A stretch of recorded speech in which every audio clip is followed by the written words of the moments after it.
Mantis Falls, a dark town run by the mob, filled with crime, streets only safe to walk during the day. You witness something you weren't supposed to see. You know the mob might have seen you, so now you have to escape town before it's too late. Make it to your powerful friends, report what you've seen so that you can take the mob down for good. You're warned that another witness will be accompanying you, trying to escape to report all the details of the grisly crime you've seen. However, you can't be sure that the mob did not send an assassin to kill this person and then accompany you and kill you on your way out.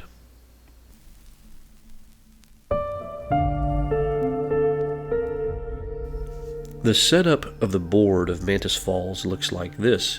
You have a fabric board, and you have a set of cards that represent the road. You have roads in the sunset, you have roads in the night, and roads in the dark.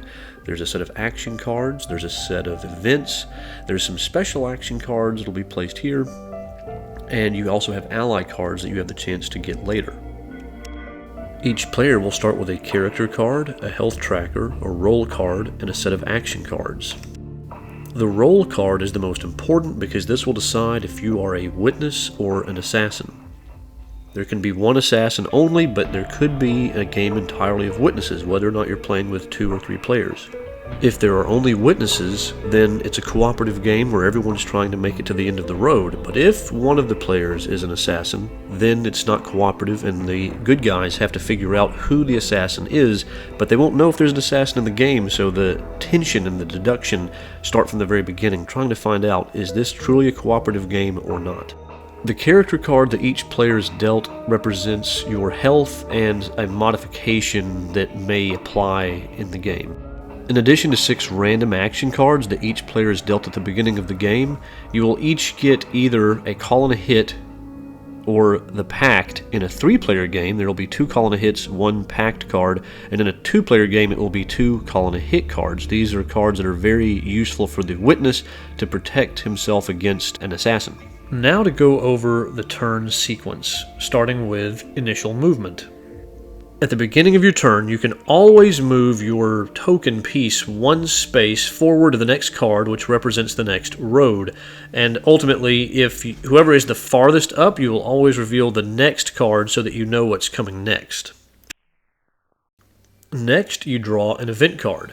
The active player draws an event. If it's seen, meaning it has a white background, then both players get to look and see what the effect or event will be and try to work together. If it's unseen and has a black background, then only the active player can see what the card does. You can say anything you want about it, but the ultimate effects that happen must be accurate and true. In the action phase, you are able to actually play cards if you want to. Playing cards would mean playing as many cards as you want of the same suit, which is located in the top left corner of each card, and ultimately you'll take turns with the other player. If the other player decides to also play cards and has the cards face down, you'll alternate in sequence. You play your cards in order, and you'll do one, then your opponent will play his, and then you'll do one, your opponent will play one.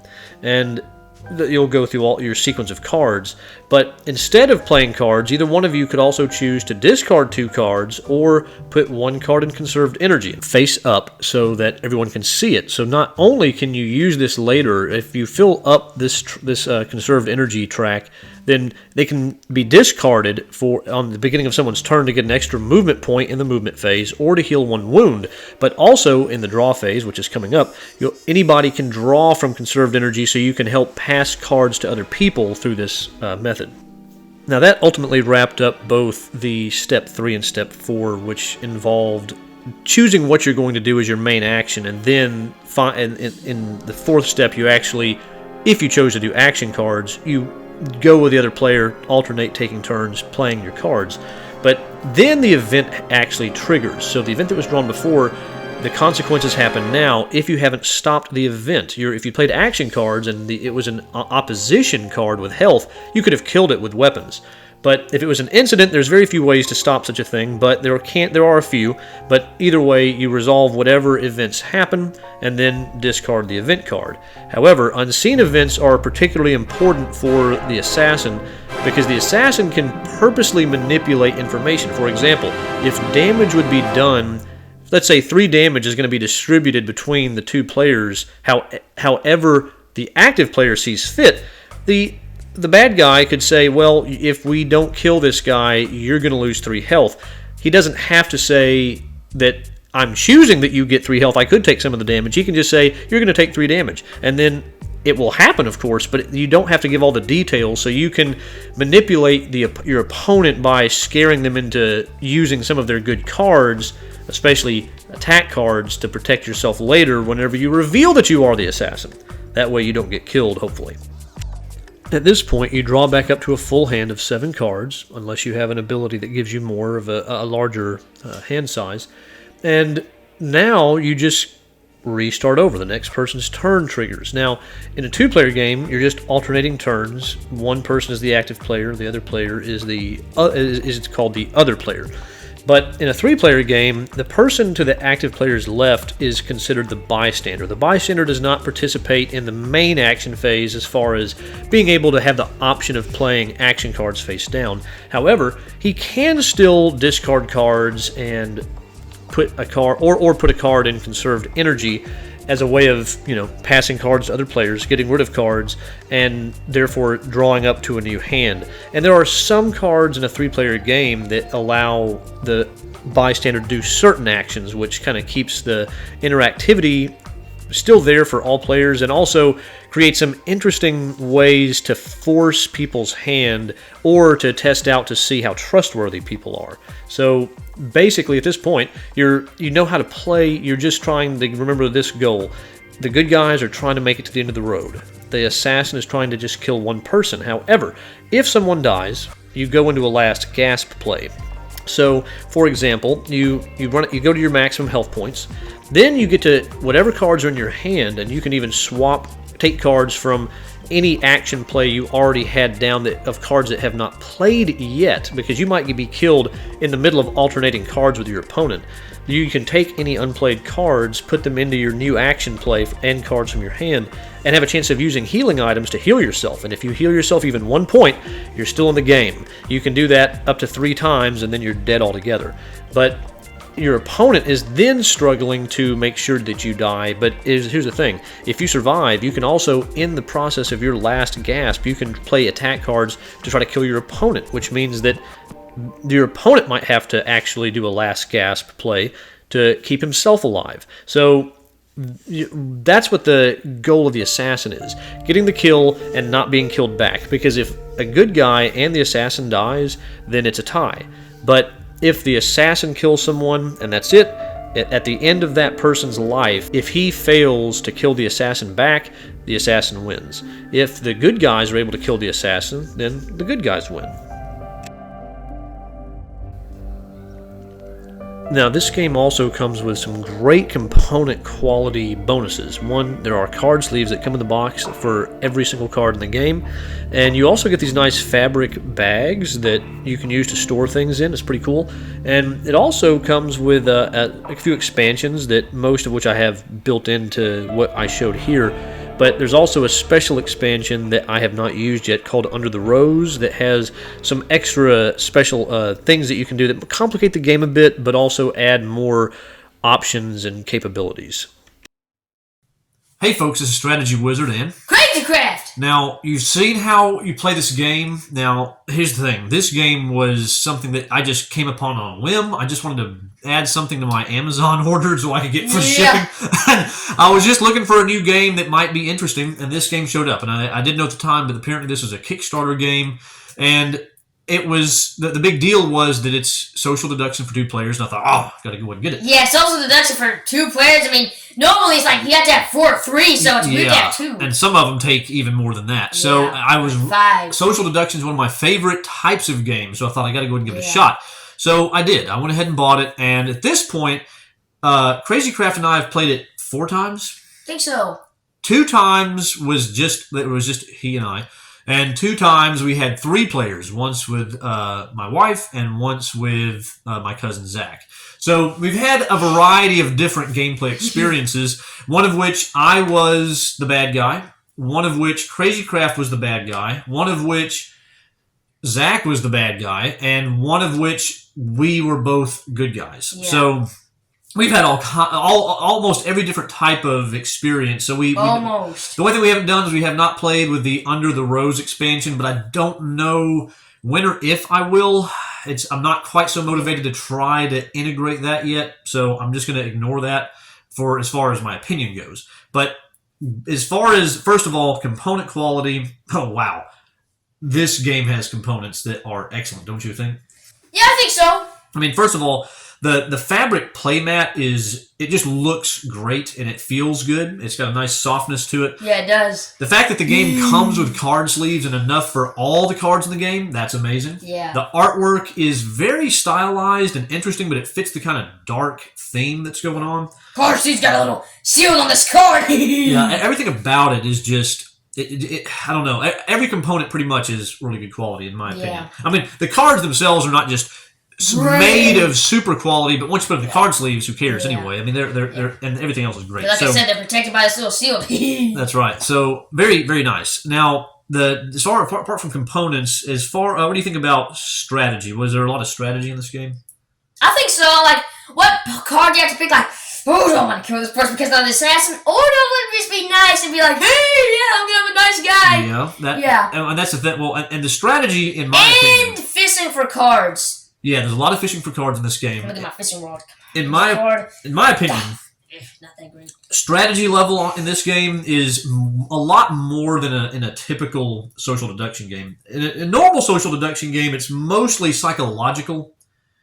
You're trying to manipulate and trick people and trying to figure out how can you come out on top in a short time frame by just manipulating everyone's emotions and the way they're thinking. But in this game, so much of the card play is strategic. One is fishing for cards. You're trying to figure out what cards can I afford to get rid of to get the cards that I need. If you're the killer, you really want to get some good killing cards. And like this, I got this little knife. And there are some other really great cards too that, apart from just attack cards, there's two cards. There's one that's called the tools, which isn't technically a weapon, and there's cut the wires. And if you have those two together as the bad guy, you can make it to where calling a hit does not work at all. It just negates all calling a hits. Of course, once you play that, everyone else is going to know, or the other player is going to know, well, you must be the bad guy. But the point is, it's a great, powerful card to try to get those two and then shut down all calling hits. So there's a lot of cards you want to get as both sides. You want healing cards. And even as the bad guy, a lot of the time you want cards that can even help so you can seem like a good guy for longer. If you're constantly just getting cards that don't help anyone else other than yourself,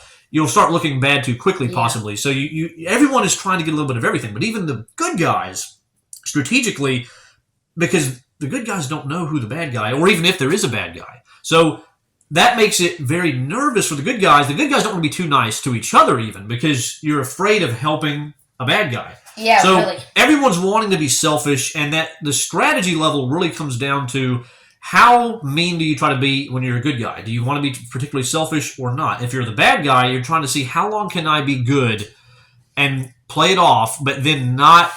And in time for me to get the right card set, get the good guys hurt enough so that I can lay that killing blow. Yeah. Loads of strategy. And here's the thing.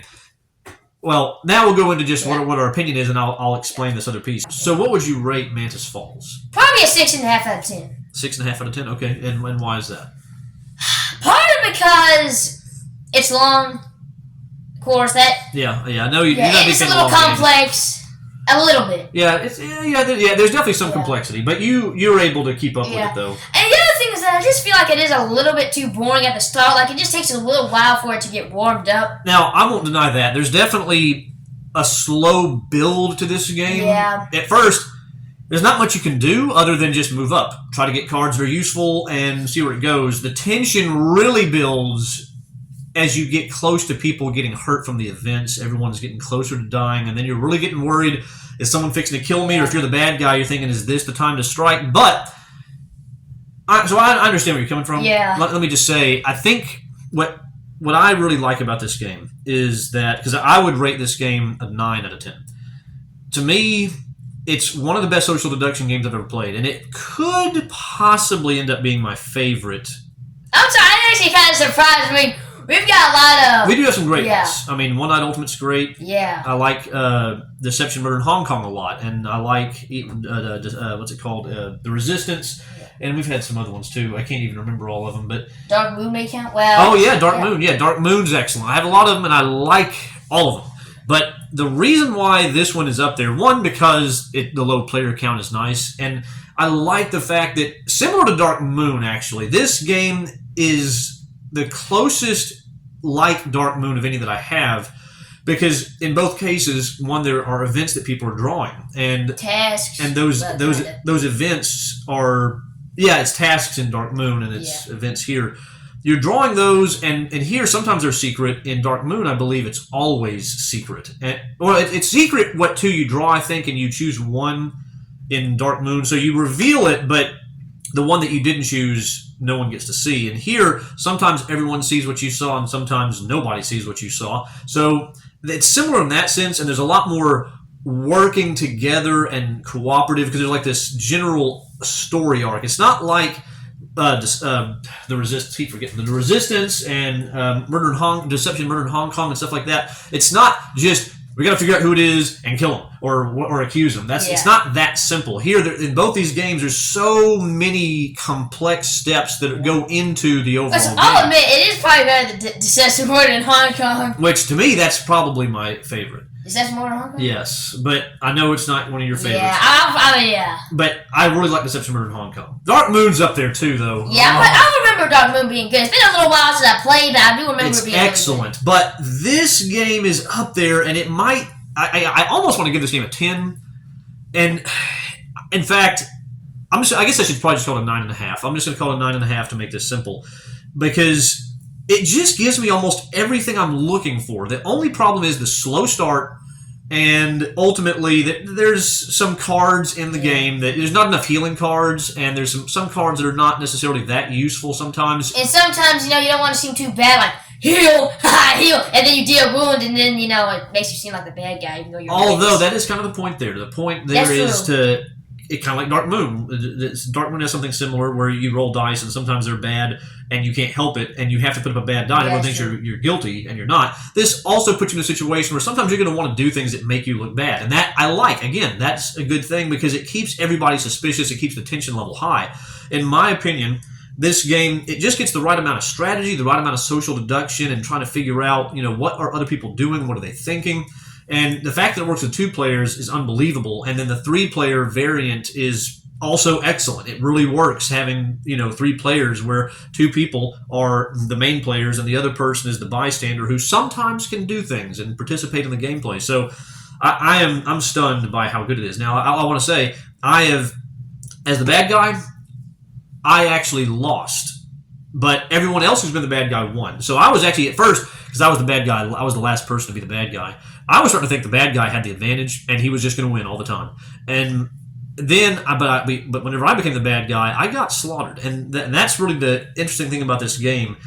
As you play, they even say in the instructions that the more you play, the better your strategy gets, and it's totally true. Because the more you play, you see the nuances and the complexities, but you also realize how important it is to try to get cards. Whenever I was the killer, I was not really trying to get the powerful attack cards like the grenade, which is how you killed me, I'm pretty sure. That's one way you killed me. And I'm thinking Zach killed us with that, too. I wasn't trying to go for the good attack cards. I was just kind of playing nice, trying to just be patient. And whenever I finally got to a point where I thought I might have a chance, things didn't quite go the way I needed them to, which messed me up, and so I ended up losing. I got killed, and that made me realize both sides have a very good chance if you play smart.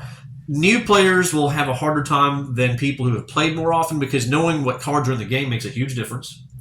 And generally speaking, new players are going to struggle a little bit just on the uptake of all the things that are in the game. But even new players are not just doomed. It's just a matter of paying attention and for anyone who has played, just kind of show the highlights of what needs to be known. There are some things that everyone should know, like the Broken Road. You need to know that that's coming up and what those cards are that you can get in the night and the dark areas. But apart from that, I mean, I just think it works. I think it works well enough for new players and old players, and I think that it's just very well designed, great components. excellent game. So 9.5, 9.5 out of 10 for me.